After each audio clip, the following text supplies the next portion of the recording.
लहानपणी जी बड्डेची मज्जा असते ना ती मोठी झाल्यावर नसते. ही गोष्ट खरी आहे ना? मला कमेंट्समध्ये नक्की सांगा. तर hello guys, welcome back to my new blog. माझं नाव सोनाली आणि माझ्या नवीन ब्लॉगमध्ये तुमचं सगळ्यांचं स्वागत आहे. तर 8 एप्रिलला होता पिऊचा बड्डे. पिऊ म्हणजे माझी लहान बहीण. तिचा 8 एप्रिलला बड्डे होता. मे बी हा ब्लॉग 1-2 दिवस लेट येईल म्हणून मी तुम्हाला डेट सांगितली. आणि हे जे बड्डे करण्यात जे सुख असतं, जो आनंद असतो ना, तो मोठं झाल्यावर नसतो असं मला तरी वाटतं. कारण आपण जेव्हा मोठं होतो ना तेव्हा साधं केकलासुद्धा कोणी विचारत नाही. जेव्हा लहान असतो तेव्हा सगळी एक्साइटमेंट असते, गिफ्ट्सची, ड्रेसची, नवीन नवीन गोष्टींची. आणि मोठं झाल्यावर तर असं वाटतं की यार काय उगाच बड्डे आला, काही असं एक्साइटमेंट नाही वाटत. पण ठीक आहे. तसंच तिला गिफ्ट्स वगैरे सारे खूप आले होते तर तिने लगेच ओपन करून बघितले.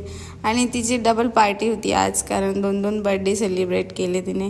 एक माझ्या मम्मीच्या घरी आणि दुसरा माझ्या मामाच्या घरी. म्हणजे ते जवळजवळ राहतात तर 2 ठिकाणी बड्डे सेलिब्रेट केला. आणि तिसरी पार्टी त्याच दिवशी माझ्या मामाने रिक्षा पण घेतली होती, मग ट्रिपल पार्टी होती. तिचा बड्डे छान झाला. प्रत्येक वर्षी मी तिचा बड्डे छानच करते, कारण छोटी आहे. हेच वेळ आहे तिला आनंदी ठेवण्याची. मोठं झाल्यावर तर काय, खुशी असल्यावर पण दुःख वाटतं कधी कधी. असा होता आजचा व्लॉग. आवडला तर लाईक, शेअर, सबस्क्राईब करायला विसरू नका. Thank you for watching guys. Bye bye.